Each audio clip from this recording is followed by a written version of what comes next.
80 damage a pop. So you need like 17 banelings.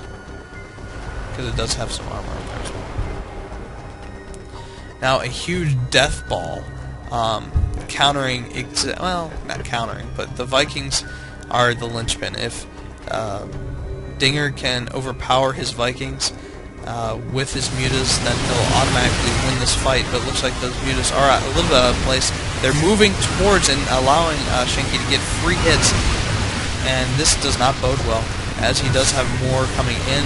The Marauders absolutely destroy all the ground force for lefeu. But now the mutas have emerged victorious against those Vikings. Like I said, as mutas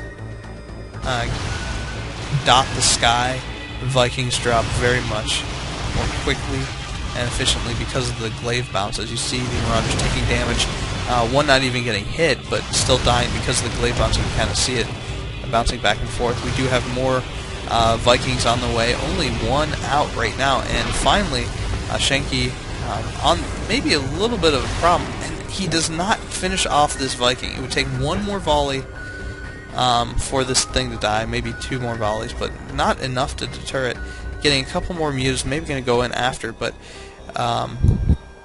his opponent has started training Marines for that eventuality, and we do have 3 Vikings as well as a bunch of Marines on the way, and as well more in production. Now 3 tanks on the field as well, and tanks are a Zerg's bane because once they siege up, they pretty much deal a lot of damage to a lot of different things, and since Zerg units are fairly small, with the exception of the Ultralisk, you can't really expect them not to die to a tank because of the area of effect damage. sHaNkY's second gas is up, and now lefeu is making a lot of units at his not natural, but as he grabs his natural, he is making some drones at his sneaky expansion.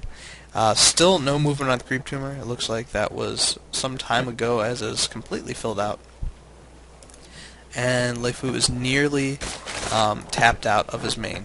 We can see it's a little bit worse for sHaNkY because of the amount of mules that he has in fact dropped. And we do have Gillial Reconstitution on the way for the Roaches, which does give them speed. And Tunneling Claws, of course, allows them to burrow. If you research burrow as well. So that's kind of funny. They cost 250 to make your Roaches waste a scan from a Terran. But we do have a turret, which negates it anyway because of the mutaplay. So looks like we do have Thors out as well. So now sHaNkY just rubbing it in with a superior army, as we can see. It looks even-ish, but the problem is the Zerg army is vastly inferior, as Zerglings will die quite quickly to sieged tanks. The Roaches will die extraordinarily quickly to unsieged or sieged tanks and Marauders. And the mutas might have the best chance, although the number of Marines is slowly climbing, and the Thors will absolutely destroy them if they are bunched up. We do see some movement. It looks like the mutas are coming in and getting really moved by the Thors, almost dying, and now seeing the expansion. This does not look good. It looks like lefeu doing the smart thing, trying to get as much of a surround as possible. Going to do a lot of damage, but I'm pretty sure that lefeu will not emerge victorious, as he kind of suicided all his mutas there. This Thor getting 9 kills out of all that.